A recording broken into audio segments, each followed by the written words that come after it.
यहाँ पर मैं सुबह सुबह झाड़ू लगा रही थी और सुबह लगभग 7-8 बजे का टाइम है। तो सभी लोगों को गुड मॉर्निंग। और झाड़ू लगाते लगाते मुझे कम से कम आधा घंटा हो जाता है, तभी झाड़ू लग पाती है। तो मैंने पहले झाड़ू लगाई और आज पोंछा नहीं लगाया क्योंकि आज गुरुवार का दिन था। तो मैं गुरुवार या बृहस्पतिवार जो होता है, गुरुवार को ही बृहस्पतिवार कहते हैं, उस दिन मैं पोंछा नहीं लगाती। और कपड़े भी बहुत कम धोती हैं, पर आज इतने कपड़े हो गए थे तो मुझे धोना ही पड़ा।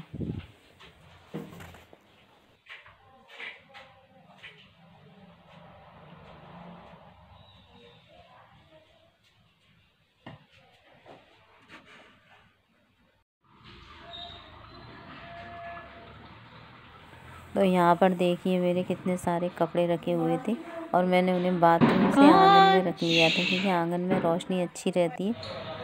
और ये सारे कपड़े धोकर मैंने डाल दिए, जो गैलरी में डाली, छत पे नहीं गई मैं उन्हें डालने, और गैलरी में ही डाल दिए मैंने।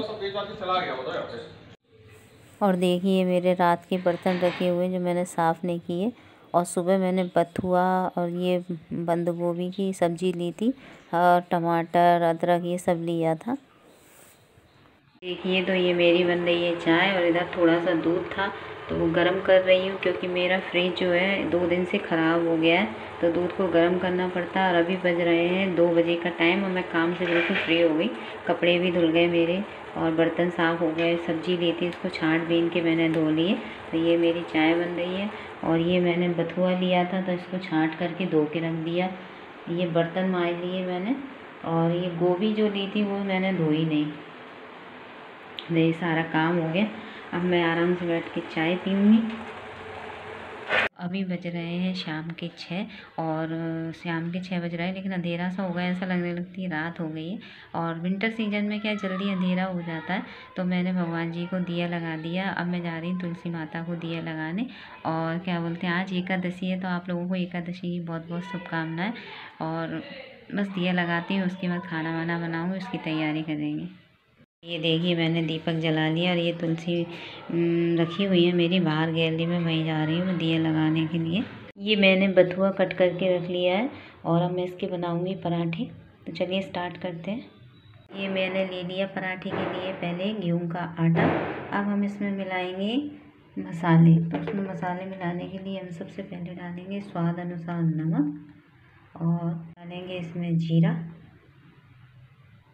सा लाल मिर्च पाउडर, कसा हुआ अदरक।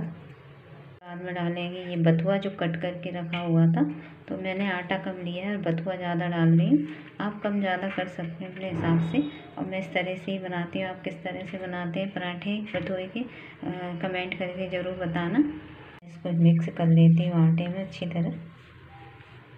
तरह से पराठे बनाने से क्या होता है कि इसके जितने भी न्यूट्रिशंस होते हैं वो बेस्ट नहीं होते। और जब हम बॉईल करके बनाते हैं तो उसमें सारा पानी निकल जाता है, तो कुछ भी नहीं रह जाता। तो उसको इस तरह से एक बार बना के देखना अगर आप नहीं बनाते तो। और बनाते हैं तो कमेंट करके बताना कि कौन कौन लोग इस तरह से बनाते हैं। तो इसमें मैंने अब अच्छी तरह बथुआ मिला लिया। थोड़ा नमी आ गई इसमें मॉइस्चर, तो थोड़ा थोड़ा पानी करके नॉर्मल सा आटा गूँथ लेती हूँ। और ये मैंने अच्छी तरह से सॉफ्ट सा आटा गूँथ लिया है बढ़िया सा। और ये पलोथन ले लिया और मैंने सब तैयारी कर ली है पराठा बनाने के लिए। चकला ले लिया, बेलन ले लिया, तवा रख लिया, ये ऑयल रख लिया पराठे को सेकने के लिए। सो मैं बनाती हूँ। और ये मैंने भगवान के लिए पराठा निकाल दिया भोग लगाने। और शक्कर रखती क्योंकि मैंने चटनी में लहसुन डाला है। तो भगवान जी का भोग तैयार है और जल भी तैयार है। भगवान जी को भोग ले जा रही हूँ। सबसे पहले भगवान को भोग लगाऊंगी और आज एकादशी भी है। और वैसे भी जब कुछ नया बनता है तो विंटर में पहली बार बथुए के पराठे बने, इसलिए मैं उनको भोग लगाऊंगी। और जब जब नया कुछ बनता है मैं भोग लगाती हूँ भगवान जी को। तो चलिए लगा के आते हैं भगवान जी को भोग। ये रही मेरी थाली। मैंने पहले चटनी बना ली थी टमाटर और धनिया की, और ये पराठे। तो चलिए खाते हैं, आप भी आ जाइए आप लोग भी खाना खाने।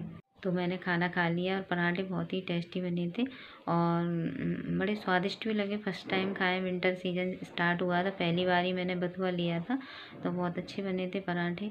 और अभी विंटर सीजन में मेरे हिसाब से तो विंटर सीजन में जितनी हो सके पत्तेदार सब्जियां खाना चाहिए, क्योंकि हमें जो रेनी सीज़न आता है, सीज़न आता है, समर वेकेशन कह रही थी, सॉरी, जब समर सीज़न होता है, रेनी सीज़न होता है, तो उनमें जो लीव्स वेजिटेबल होती हैं वो नहीं अवेलेबल होती। तो जितनी हम हरी सब्जियां खा सकते हैं वो सारी, जितनी भी हमारी, मतलब मेरा कहने का मतलब ये है कि जितनी भी हमारी डाइट होती है अच्छी खाने की, न्यूट्रिशन वाली, वो हमें सर्दी में ही मिल जाती है और वो साल भर तक काम करती है। इसलिए ज़्यादा से ज़्यादा हरी सब्जियां, फल यूज़ करें, और जिससे हम साल भर के लिए स्टोर हो जाएं फिर से एनर्जी वाले बन के।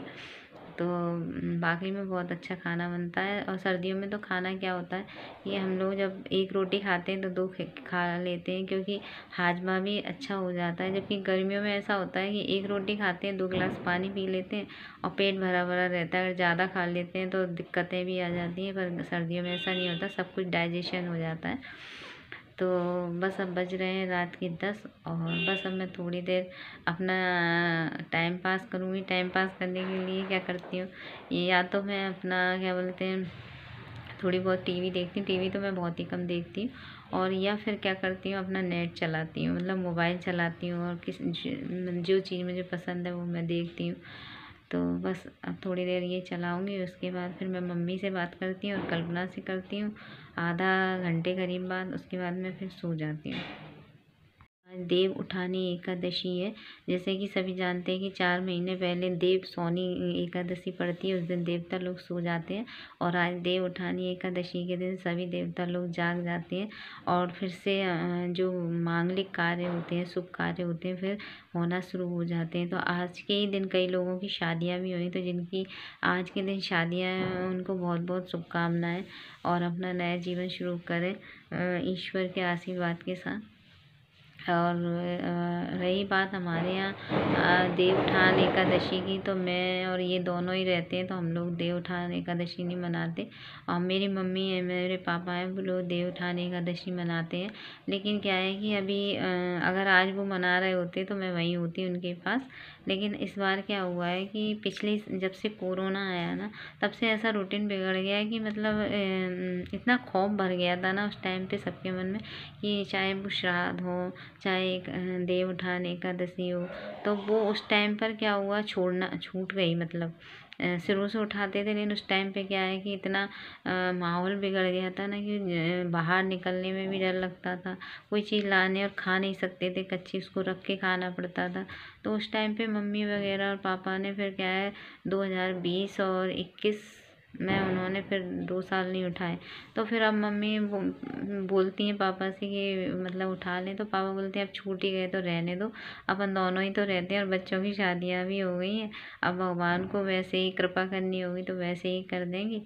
और शायद 2 साल 3 साल से अभी उठे नहीं हैं, और शायद हम लोग कहेंगे तो फिर उठाने लगेंगे वो।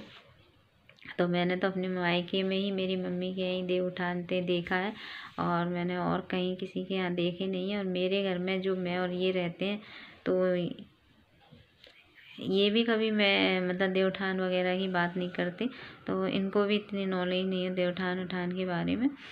सो गाइस, बस आज के लिए इतना ही, और फिर मिलते हैं एक नए वीडियो में। तो अपना ख्याल रखें, अपनों का ख्याल रखें, और सभी के साथ, परिवार के साथ समय बिताएं, क्योंकि ये बहुमूल्य समय जो होता है परिवार के साथ रहने का, वो बहुत कम ही मिलता है।